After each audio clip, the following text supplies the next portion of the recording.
ದೇವರ ಪರಿಶುದ್ಧ ನಾಮಕ್ಕೆ ಸ್ತೋತ್ರವಾಗಲಿ. ಈ ದಿನದ ದೇವರ ವಾಕ್ಯ ಮೀಕಾ ಬರೆದ ಪ್ರವಾದನೆ ಗ್ರಂಥ 6ನೇ ಅಧ್ಯಾಯ 8ನೇ ವಾಕ್ಯ. ಮನುಷ್ಯನೇ, ಒಳ್ಳೆಯದು ಇಂಥದ್ದೇ ಎಂದು ಯೆಹೋವನು ನಿನಗೆ ತೋರಿಸಿದ್ದಾನಷ್ಟೇ. ನ್ಯಾಯವನ್ನು ಆಚರಿಸುವುದು, ಕರುಣೆಯಲ್ಲಿ ಆಸಕ್ತನಾಗಿರುವುದು, ನಿನ್ನ ದೇವರಿಗೆ ನಮ್ರವಾಗಿ ನಡೆದುಕೊಳ್ಳುವುದು, ಇಷ್ಟನ್ನೇ ಹೊರತು ಯೆಹೋವನು ನಿನ್ನಿಂದ ಇನ್ನೇನು ಅಪೇಕ್ಷಿಸುವನು. ಹೌದು ಪ್ರಿಯ ದೇವರ ಮಕ್ಕಳೇ, ಇವತ್ತಿನ ವಾಕ್ಯದಲ್ಲಿ ನಾವು ಗಮನಿಸುವುದಾದ್ರೆ ಇಲ್ಲಿ 3 ಕಾರ್ಯಗಳನ್ನು ದೇವರು ನಮಗೆ ತೋರಿಸಿದ್ದಾನೆ. ಮೊದಲನೇದಾಗಿ ನ್ಯಾಯವನ್ನ ಆಚರಿಸುವುದು. ನ್ಯಾಯದ ಪರವಾಗಿ ನಾವು ನಿಲ್ಲುವಂಥದ್ದು, ನೀತಿಯ ಪರವಾಗಿ ನಾವು ಹೋರಾಡುವಂಥದ್ದನ್ನ ದೇವರು ಅಪೇಕ್ಷಿಸಿ ಮಾಡುತ್ತಾನೆ. ನೋಡ್ರಿ, ದೇವರ ಆತ್ಮನ ಹೇಳ್ತಿರುವಂತಹ ಒಂದು ಕಾರ್ಯ ಸರಿಯಾಗಿ ಗಮನಿಸ್ರಿ. ಮನುಷ್ಯನೇ, ಒಳ್ಳೆಯದು ಇಂಥದ್ದೇ ಎಂದು ಯೆಹೋವನು ನಿನಗೆ ತೋರಿಸಿದ್ದಾನೆ. ದೇವರು ನಮಗೆ ಒಳ್ಳೆಯದು ಇದು ಮಾತ್ರವೇ ಎಂಬುದಾಗಿ ತೋರಿಸ್ತಿದ್ದಾನೆ. ಮೊದಲನೇದಾಗಿ ನ್ಯಾಯವನ್ನ ಆಚರಿಸುವುದು. ನ್ಯಾಯವನ್ನು ನಾವು ಆಚರಣೆ ಮಾಡಬೇಕು, ನ್ಯಾಯದ ಪರವಾಗಿ ನಿಲ್ಲಬೇಕು. ನ್ಯಾಯದ ಪರವಾಗಿ ನಾವು ನಿಂತರೆ ದೇವರು ನಮಗೆ ನ್ಯಾಯವನ್ನು ನೀತಿಯನ್ನ ಒದಗಿಸುವವನಾಗಿದ್ದಾನೆ. ಎರಡನೇದಾಗಿ ಕರುಣೆಯಲ್ಲಿ ಆಸಕ್ತನಾಗಿರುವುದು. ಅಂದರೆ ಬಡವರನ್ನ ನೋಡಿದಾಗ ಅಥವಾ ದಿಕ್ಕಿಲ್ಲದವರನ್ನ ನೋಡಿದಾಗ, ವಿಧವೆಯರನ್ನ ನೋಡಿದಾಗ, ರೋಗದಲ್ಲಿರುವವರನ್ನ ನೋಡಿದಾಗ, ಕಷ್ಟದಲ್ಲಿರುವವರನ್ನ ನೋಡಿದಾಗ, ಇಕ್ಕಟ್ಟಿನಲ್ಲಿರುವವರನ್ನ ನೋಡಿದಾಗ ನಾವು ಅವರಿಗೆ ಕರುಣೆ ತೋರಿಸಬೇಕು ಅಥವಾ ಕರುಣೆ ತೋರಿಸುವುದರಲ್ಲಿ ಬಹಳ ಆಸಕ್ತಿಯಾಗಿರಬೇಕು.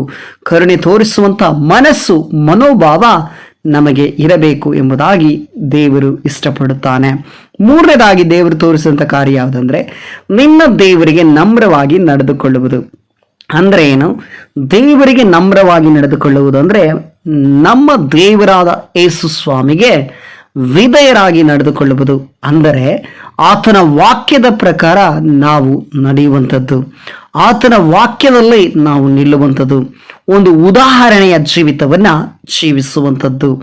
ಅದಕ್ಕೆ ದೇವರ ಆತ್ಮನ ಹೇಳ್ತದಾನೆ, ನಿನ್ನ ದೇವರಿಗೆ ನಮ್ರವಾಗಿ ನಡೆದುಕೊಳ್ಳುವುದು. ಇಷ್ಟನ್ನೇ ಹೊರತು ಯೆಹೋವನು ನಿನ್ನಿಂದ ಇನ್ನೇನು ಅಪೇಕ್ಷಿಸುವನು. ಇದನ್ನ ಬಿಟ್ಟರೆ ದೇವರು ನಿಮ್ಮ ಹತ್ರ ಬೇರೆ ಏನು ಅಪೇಕ್ಷೆ ಮಾಡೋದಿಲ್ಲ ಎಂಬುದಾಗಿ ದೇವರ ಆತ್ಮನು ಸ್ಪಷ್ಟವಾಗಿ ಹೇಳ್ತಾ ಇದ್ದಾನೆ. ನೋಡ್ರಿ, ದೇವರು ಮನುಷ್ಯನಿಗೆ ತೋರಿಸಿದಂಥ 3 ಒಳ್ಳೆ ಕಾರ್ಯಗಳು. ಮೊದಲನೇದಾಗಿ ನ್ಯಾಯವನ್ನ ಆಚರಿಸುವುದು, ಎರಡನೇದಾಗಿ ಕರುಣೆಯಲ್ಲಿ ಆಸಕ್ತನಾಗಿರುವುದು, ಮೂರನೇದಾಗಿ ದೇವರಿಗೆ ನಮ್ರವಾಗಿ ನಡೆದುಕೊಳ್ಳುವುದು. ಈ 3 ಕಾರ್ಯಗಳನ್ನು ಮಾಡೋದಾದ್ರೆ ದೇವರು ಬೇರೆ ಏನು ಕೂಡ ನಿಮ್ಮಿಂದ ಅಪೇಕ್ಷೆ ಮಾಡೋದಿಲ್ಲ ಪ್ರಿಯರೇ.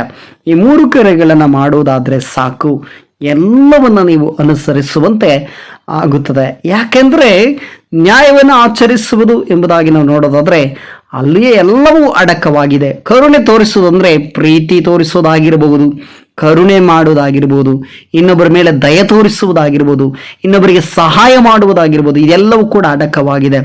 ದೇವರಿಗೆ ನಮ್ರವಾಗಿ ನಡೆದುಕೊಳ್ಳೋದಂದ್ರೆ ಅದರೊಳಗಡೆ ಎಲ್ಲವೂ ಅಡಗಿದೆ. ದೇವರ ವಾಕ್ಯಕ್ಕೆ ವಿಧೇಯನಾಗಿ ನಡೆದುಕೊಳ್ಳುವುದು, ದೇವರ ವಾಕ್ಯದ ಪ್ರಕಾರ ಜೀವಿಸುವುದು, ಸಾಕ್ಷಿಯಾಗಿ ನಾವು ಜೀವಿಸುವಂಥದ್ದು, ಒಂದು ಪರಿಶುದ್ಧವಾದ ಜೀವಿತವನ್ನು ನಾವು ಜೀವಿಸುವಂಥದ್ದು.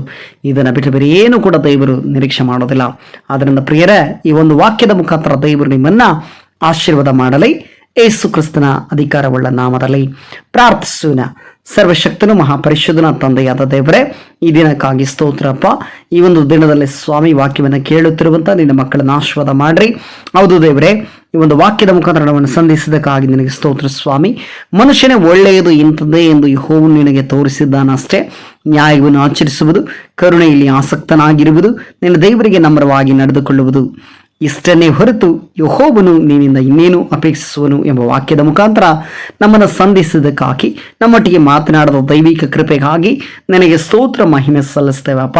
ಈ ಒಂದು ವಾಕ್ಯದ ಮುಖಾಂತರ ಅನೇಕರನ್ನ ನೀನು ಮುಟ್ಟು ಸ್ವಾಮಿ. ವಾಕ್ಯವನ್ನು ಕೇಳುತ್ತಿರುವಂಥ ಪ್ರತಿಯೊಬ್ಬೊಬ್ಬರ ಜೀವಿತವನ್ನು ಆಶೀರ್ವಾದ ಮಾಡು ದೇವರೇ. ಈ 3 ಕಾರ್ಯಗಳನ್ನ ನಾವು ಸರಿಯಾಗಿ ನಡೆಸುವಂತೆ, ಈ 3 ಕಾರ್ಯಗಳಲ್ಲಿ ನಾವು ನಿಲ್ಲುವಂತೆ, ಈ 3 ಕಾರ್ಯಗಳನ್ನು ನಮ್ಮ ಮನಸ್ಸಿನಲ್ಲಿ ಇಟ್ಟುಕೊಳ್ಳುವಂತೆ ಒಳ್ಳೆ ಮನಸ್ಸನ್ನ ನಮಗೆ ದಯಪಾಲಿಸು. ಮೊದಲನೇದಾಗಿ ನ್ಯಾಯವನ್ನು ಆಚರಿಸುವುದು, ಕರುಣೆಯಲ್ಲಿ, ಎರಡನೇದಾಗಿ ಕರುಣೆಯಲ್ಲಿ ಆಸಕ್ತನಾಗಿರುವುದು, ಮೂರನೇದಾಗಿ ದೇವರಿಗೆ ನಮ್ರವಾಗಿ ನಡೆದುಕೊಳ್ಳುವುದು. ಈ 3 ಕಾರ್ಯಗಳನ್ನು ತಪ್ಪದೇ ನಡೆಸುವ ಮಗಳಾಗಿ ನಮ್ಮನ್ನು ಮಾರ್ಪಡಿಸಬೇಕಾಗಿ ನಿಮ್ಮಲ್ಲಿ ಪ್ರಾರ್ಥಿಸ್ತಾ, ಯೇಸು ಕ್ರಿಸ್ತನ ಅಧಿಕಾರವುಳ್ಳ ನಾಮದಲ್ಲಿ ಪ್ರಾರ್ಥಿಸ್ತವ ತಂದೆಯ ದೇವರೇ. ಆಮೇನ್, ಆಮೇನ್, ಆಮೇನ್. ದೇವರು ನಿಮ್ಮನ್ನು ಆಶೀರ್ವದಿಸಲಿ.